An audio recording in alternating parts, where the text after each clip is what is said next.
आपके मन में वो खुद न खुद बस जाएंगे। आपके दिल में आप शिव को अपना कैसे समझिएगा, ये बहुत कठिन है। 3 सूत्रों के माध्यम से इस दशा में पहुंचना, इस स्थिति में पहुंचना कि मन मेरा महादेव को अपना समझे, उस गुरु को अपना समझे, उस शिव को अपना समझे, है बहुत कठिन। इसका भी वही तरीका है जो शिष्य बनने का तरीका। जैसे शिष्य बनने के लिए दूसरों को शिष्य बनाना होता है, वैसे ही दूसरों के दिल में शिव को के प्रति अपनापन जगाइए। आपके दिल में शिव के प्रति अपनापन जगेगा। स्वतः कोशिश करेंगे, खुद ब खुद कोशिश करेंगे, नहीं होगा। हमने एक बार महादेव से कहा कि मेरी सबसे बड़ी पीड़ा यही है, सबसे बड़ा दुख यही है कि लोग शिव चर्चाएं खूब कर रहे हैं, उनकी चर्चाओं के बाद तालियां भी बहुत बजती, उनकी प्रशंसा भी होती है कि खूब चर्चा करते हैं, बड़े अच्छे हैं, बड़ी अच्छी चर्चा करते हैं। लेकिन मैंने उनको बहुत गौर से देखा। अब बहुत गौर से देखने की जरूरत भी नहीं पड़ती है। आपका सामान्य सा आचरण बताता है कि आपकी मन स्थिति कहाँ है, हमारी मन स्थिति कहाँ है। एक मेरा मामूली सा आचरण बता दे। तो मैंने महादेव से कहा कि मेरी सबसे बड़ी पीड़ा यही है कि लोग शिव के शिष्य बन तो रहे हैं, चर्चाएं भी बढ़ रही हैं, चर्चाएं भी लोग कर रहे हैं और अच्छी चर्चा कर रहे हैं, बिल्कुल कॉन्सेप्ट पर कर रहे हैं, जिसको अवधारणा बोलते हैं, अवधारणा पर कर रहे हैं, सही से ही बोल रहे हैं, वो गलत नहीं बोलते हैं, दूसरों को पटगलाते भी नहीं है वो। लेकिन उनके दिल में उस महादेव के प्रति दर्द नहीं पैदा हुआ। इसका उपाय क्या होगा? कल रात में भी मैं कह रहा था, लोग बैठे हुए थे, हमने कहा कि जैसे बंगाल में पुलिस ने कह दिया था भीड़ देख के कि आमी पारबो नहीं, भीड़ ज्यादा थी और हम लोग पुलिस की मदद चाह रहे थे और पुलिस ने हाथ उठा दिए कि आमी पारबो नहीं, मैंने इस भीड़ को हमसे नियंत्रण हमसे नहीं होगा। तो हमने भी महादेव से कहा आमी पारबो नहीं, तो हमसे नहीं होगा। लेकिन ये कह देने से तो काम नहीं चलेगा, आमी पारबो ना ये कह देने से तो काम नहीं चलेगा। हमको आपको तो कोशिश करनी होगी, प्रयास करना होगा तो उस शिव को अपना समझ सकें हम आप। और जैसे जैसे अपना समझेंगे, गुरु कार्य को भी अपना समझने लगेंगे, गुरु भाइयों और बहनों को भी अपना समझने लगेंगे। शिव को अपना समझेंगे तो उनसे जुड़ी हुई सारी चीजों को अपना समझेंगे, बिल्कुल स्वाभाविक। किसी आदमी को आप प्यार करते हैं तो उसके सामान में आग थोड़ी ही लगा देते हैं, उसको सुरक्षित रखते हैं। पत्नी का कपड़ा ऊपर में पसरा हुआ है, धूप में सुखाया जा रहा है, भींग मैंने धुलने के बाद बादल घिर आए हैं, पत्नी बाजार गई है, क्या करिएगा? उन कपड़ों को भींगने दीजिएगा या उठा के रखिएगा? बिल्कुल स्वाभाविक है, उठा के रखेंगे, कपड़े भींगे क्यों? सूखे कपड़े। यानी पत्नी से प्यार है तो उसके कपड़ों से भी प्यार, तो शिव से प्यार है तो शिव के लोगों से, शिव के शिष्यों से, शिव की व्यवस्था से, शिव के कार्य से भी मोहब्बत होगी। और तब लगेगा कि हम आप शिव के सचमुच में शिष्य होते चले जा रहे हैं। अभी लग रहा है कि हम लोग चर्चा के शिष्य होते चले जा रहे हैं, या कह सकते हैं हम नमः शिवाय के शिष्य। अब तो नमः शिवाय के शिष्य लोग कम है, मर गए। तो होना तो चाहिए कि शिव के शिष्य बने हम, माध्यम मंजिल थोड़े ही है। ये 3 सूत्र आपके हमारे सहारे के लिए। हमने कई बार चर्चाओं में कहा कि ये 3 सूत्र तो हमारे आपके मन को इस याद में रखते हैं कि शिव हमारे आपके गुरु हैं। हम आप इस याद को भूल नहीं जाए, और कोई याद या कोई विचार जब आपके मन में बहुत दिनों तक रह जाता है तो ये भाव का रूप लेता है। आज तक भारतवर्ष में भाव की व्याख्या नहीं हुई, लेकिन हमने कहा कि कोई विचार जब बहुत दिनों तक आपके मन में घर कर जाएगा तो वो भाव का रूप लेगा। किसी से दुश्मनी है, अगर विचार खड़ा रह गया तो दुश्मनी का भाव पैदा होगा। उसी तरह से दोस्ती का है, उसी तरह से पति पत्नी का है, उसी तरह से भाई बहन का है, उसी तरह से गुरु शिष्य का। और जैसे भाव पैदा होगा, मैंने कहा है आपको कि आध्यात्म का कोई भी इंजन, कोई आध्यात्म की कोई भी मशीन, आध्यात्म का कोई भी क्षेत्र भाव की कुंजी से ही खुलता है। वो मारन उच्चाटन सम्मोहन हो या फिर आसमान की ऊपर की शक्तियां हो, वो खुलेगी, वो चीजें खुलेंगी, आपके निकट आएंगी, आपसे उनका सानिध्य तभी होगा जब भाव की कुंजी का इस्तेमाल होगा, अन्यथा नहीं होगा। कुछ चीजें हैं जो भाव से ऊपर भी हैं, जैसे श्लोक में कहा गया ना, भावेन लभते देवता, भावेन कैसे कैसे है देव दर्शनम। तो भाव से देवता तो लब्ध है, लेकिन महादेव तो देवता से ऊपर न है, नाम में बोल रहा है महादेव। भावे ने लभते देवता न है, तो देवता में महादेव तो आता नहीं, देवताओं का भी बॉस है, नामे शब्द ही बोलता है महादेव। वहां थोड़ा और भाव जब प्रगाढ़ होगा और प्यार के धरातल के नजदीक पहुंचेगा, तब महादेव की कुर्सी डगमगाएगी, यानी आप महादेव के सानिध्य में जाने लगेंगे। और मैं यही चाहता हूं कि आप महादेव के सानिध्य में जाएं, आप शिव के सानिध्य में जाएं। शिव आपके गुरु हैं तो सचमुच में आपके गुरु हों, हमारी आपकी स्थिति ऐसी होनी चाहिए। ऐसा है नहीं, मैं टेस्ट भी करता हूं, जो ही बुद्धि है थोड़ी सी, मैं जांचता भी हूं और लोग हार जाते हैं। अगर शिव का सहारा होता तो हवा का झोंका वो तो बर्दाश्त कर लेते, नहीं करते, कर्म फल उनको पकड़ लेते हैं। बहुत सारे कर्म तो हैं, कर्म फल, कर्म के बीज हैं जो शिव के थोड़ा सानिध्य में जाइएगा तो स्वतः दग्ध हो जाते हैं, उनको कुछ करने की जरूरत ही नहीं पड़ती। और मुझको लाचारी करना पड़ता है, पास आइए हम नहीं आएंगे बार बार। ये लाचारी है मेरी, क्योंकि हम शिव के निकट जा नहीं पा रहे, 3 सूत्रों में लिपट के रह गए। ठीक है, 3 सूत्र गलत नहीं है, वो शिव द्वारा प्रदत्त हैं, शिव ने दिए हैं, लेकिन उनसे लिपट के रहना तो नहीं है। वो तो आपको दिया गया है साधन, जिसे दुनिया को आप शिव से तो बना सकें, खुद भी बन जाए।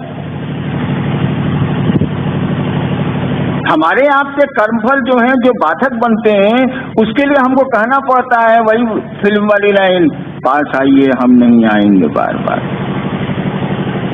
अगर हमारा आपका शिव से थोड़ा भी सानिध्य होता तो इस पंक्ति का कोई अर्थ नहीं रह जाता। इस दिशा में कदम बढ़ाने की जरूरत है, और इसका उपाय सीधा है, खुद ब खुद नहीं होगा, अपनी कोशिश से नहीं होने वाला। कोशिश क्या होनी चाहिए? दूसरे शिव को अपना समझे, ये कोशिश होनी चाहिए। हमारा आपका मन धीरे धीरे उस शिव को अपना समझने लगेगा, और जैसे जैसे किसी चीज को अपना समझने लगेगा, आपके आचरण में क्या उतरेगा ये तो बोलने की जरूरत नहीं है। आप यहाँ से उतरेंगे, चप्पल तो निर्जीव है, कुछ नहीं बोलेगी, आप अपना चप्पल ढूंढेंगे कि नहीं ढूंढेंगे, और ढूंढ लेंगे आप। देखिए अपनापन है। तो शिव से जैसे जैसे अपनापन थोड़ा थोड़ा बढ़ना शुरू करेगा, आप उनकी चीजों से, उनके लोगों से, उनकी परिधि में जो लोग आते हैं, सबसे आपका सामिप्य बढ़ेगा, नजदीकी बढ़ेगी, अपनापन बढ़ेगा। आपकी दुविधाएं, आपकी असुविधाएं, आपके द्वंद, आपके कष्ट खुद ब खुद घटने लगेंगे, कम हो जाएंगे। छोटी मोटी परेशानियां ऐसे ही खत्म हो जाएंगी, आएंगी ही नहीं। बड़ी परेशानियां हैं तो कौन इसकी फिक्र करता? यहाँ तो आता ही आदमी जाने के लिए, कौन इसकी चिंता करता? इस दिशा में कदम बढ़ाना कि दूसरे अपना समझें उस महादेव को, उस गुरु को, इसमें कोशिश करनी है। और जो लक्ष्य है हमारा 2015 का, उस दिशा में प्रयास करना है। जिसको जहां जैसा मौका मिलता है उसको उस शिव से लोगों को जोड़ने की कोशिश करनी चाहिए। मैं नहीं कहता कि आप बॉम्बे जाइए, मद्रास जाइए, यहाँ जाइए, वहां जाइए। जिनके पास उपाय हैं, साधन है, वो जाएं। जो नहीं जा सकते हैं, जहां रहेंगे वहीं करेंगे। क्या करेंगे? चर्चा करेंगे? नहीं, लोगों को शिव का शिष्य बनाएंगे। चर्चा माध्यम है तो सहारा लेना ही पड़ेगा आपको। चर्चा सीढ़ियां है, छत थोड़ी है वो। इसका सहारा लेंगे हम लोग, 3 सूत्रों का सहारा लेंगे हम लोग और लोगों को शिव का शिष्य बनाएंगे। उस शिव को धरती पर उतारेंगे हम लोग। लोग मुझसे कहते हैं कि आप आइए, मेरे यहाँ आइए, मेरे यहाँ आइए, मेरे यहाँ आइए। मेरे तो कान पक गए। मैंने कहा भैया 34 साल से मैं घूम रहा हूं, नौकरी में भी था तब भी घूम रहा हूं। कहने का अर्थ हुआ धरती से काम भी कर रहा था तब भी घूम रहा हूं।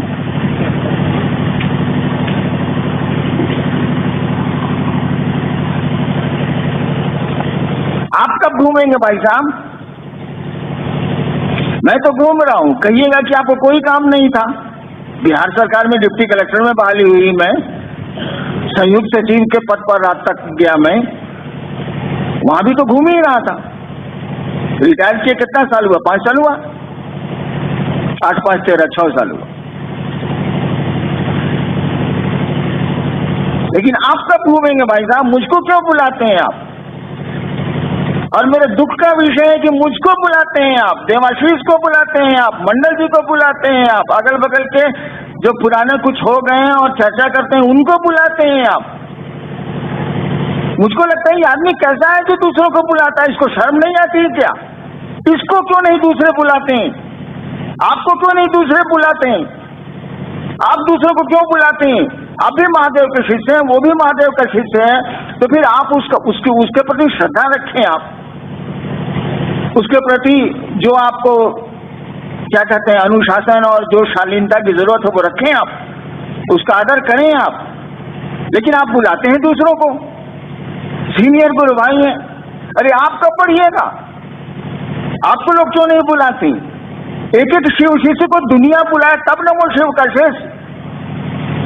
हरिनाम को बुला रहे हैं, 5 आदमी हैं उनको बुला रहे हैं। गलत नहीं है कि आप बुला रहे हैं, लेकिन बड़े शर्म की बात है कि आपको क्यों नहीं लोग बुला रहे हैं। वैसा बनना होगा और बनने के लिए रास्ते खुले हुए हैं। ऐसा थोड़ी है कि आपके रास्ता अवरुद्ध हुआ है या बंद है या सकरा है। आपका भी रास्ता खुला हुआ है। आप मुझसे जो मदद लेना चाहिए ले लीजिए। मुझसे तो मदद लेते ही नहीं, अपनी टफली अपना राग गाते हैं आप। इससे तो नहीं चले। या तो मुझसे लीजिए, नहीं तो महादेव से लीजिए। बीच में तो दूसरे से लीजिएगा तो मामला गड़बड़ हो सकता है। मैं आपको मदद देने को तैयार हूं, लेकिन ये सोच के तैयार कि आप महादेव से मदद लीजिए। क्यों नहीं लेते हैं आप?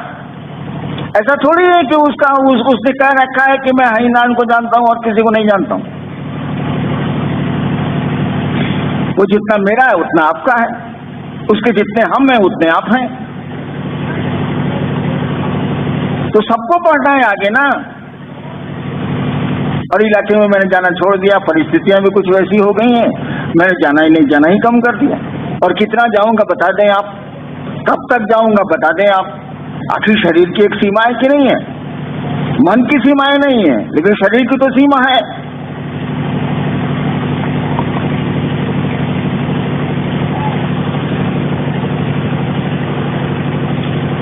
भाई देह की तो एक सीमा है। मन की उड़ान बड़ी लंबी चलती है, शरीर की उड़ान तो लंबी नहीं चल सकती। तो आपको आगे बढ़ना और मैं आपको आगे बढ़ाना चाहता हूं। यहाँ आपके अलावा करीब 2-3 हजार लोग और हैं जो आपको दिख नहीं रहे। कुछ इस मैदान में खड़े हैं, कुछ सोफा पर बैठे हैं, कुछ इधर उधर हैं। तो आपको आगे ना बढ़ना है भैया। वो सुन रहे हैं मेरी बात, आप भी सुन रहे हैं।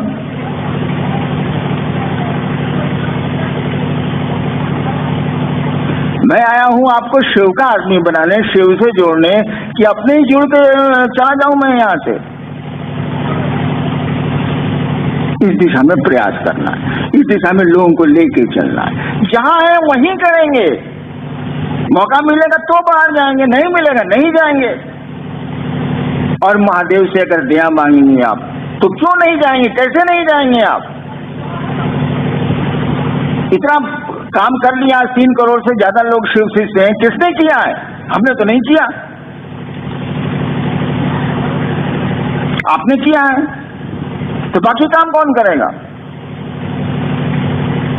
आप ही हमको करना है, आगे बढ़ना है, लोगों को बढ़ाना है। ठीक है, अब आपके शरीर, कुछ लोगों के शरीर अब काम नहीं कर रहे हैं। अरे मन तो काम कर रहा है, बातें तो अभी तक हो रही हैं, शरीर में इतनी ताकत है कि आप बात कर सकते हैं।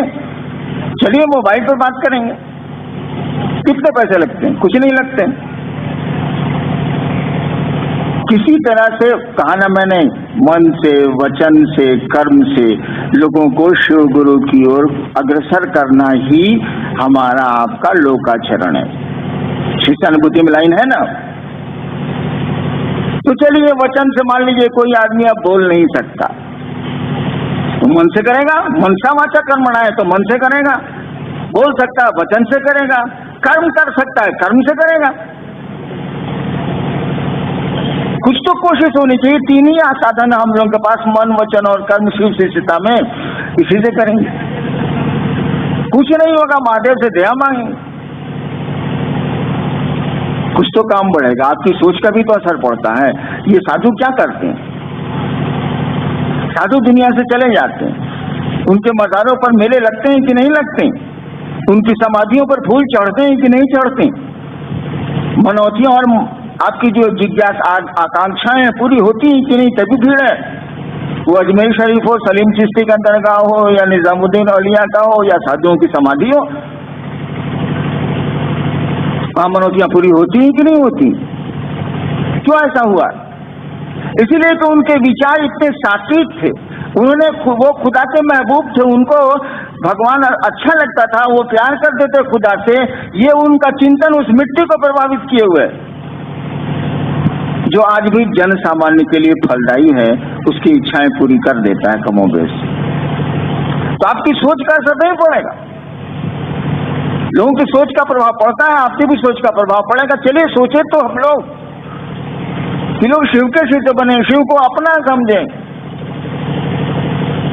हम लोग नहीं अपना समझ सकते, नहीं समझ सकते, चलो ठीक है, नहीं समझ सकते, हमारे कर्मफल ही ऐसे होंगे, हम नहीं समझ सकते, लेकिन दूसरे तो समझे। ये तो हमारी आपकी कोशिश होनी चाहिए। इस दिशा में लोगों को मोड़ने की जरूरत आपको पड़ेगी। शिव को, उस गुरु को अपना समझने की दिशा में लोगों को घुमाया जाए, प्रेरित किया जाए। आपकी मदद की जरूरत पड़ेगी, आपके सहारे की जरूरत पड़ेगी।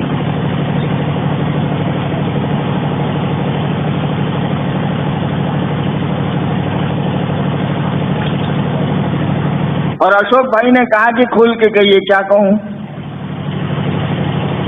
जयशंकर प्रसाद की एक कविता है, ले चल मुझे भुलावा देकर, भुलावा देकर, ऐसे बिना बुलाए दिए आप जाइएगा नहीं। ले चल मुझे भुलावा देकर, मेरे नाविक धीरे धीरे, जिस सागर में कौन सी लहरी प्रेम कथा कहती हो, ऐसे करके। वह शिव भी आपको भुलावा दे रहा, हमको भी भुलावा दे रहा, लेकिन हमको आपको जो भुलावा दे रहा है वो शिव पथ के लिए दे रहा है।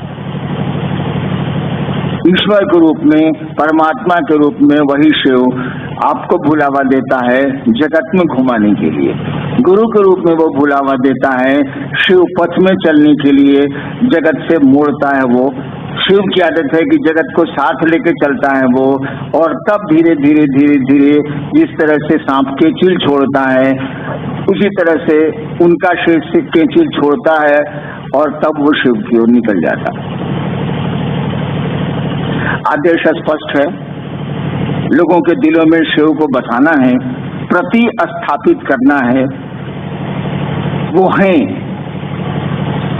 इसीलिए हमने शब्द का इस्तेमाल किया। प्रतिस्थापित करना है, फिर से करना है इस काम को, क्योंकि वो जो शिव है भारत की जमीन के एक एक कतरे में है, एक एक कण कण में वो शिव है, उसको कहीं से लाने की जरूरत नहीं। कहा ही जाता है कि भारत की संस्कृति में शिव है, संस्कृति में, सभ्यता में नहीं, भारत की संस्कृति में शिव है। लोगों के दिलों में उसको बैठाना है, इसके लिए प्रयास करना है, कोशिश करनी है। लोगों के दिलों में आप जैसे बैठाएंगे वो आपके दिल में भी बैठना शुरू करेगा, आपका दिल भी उस शिव के नाम पर धड़कना शुरू करेगा। हम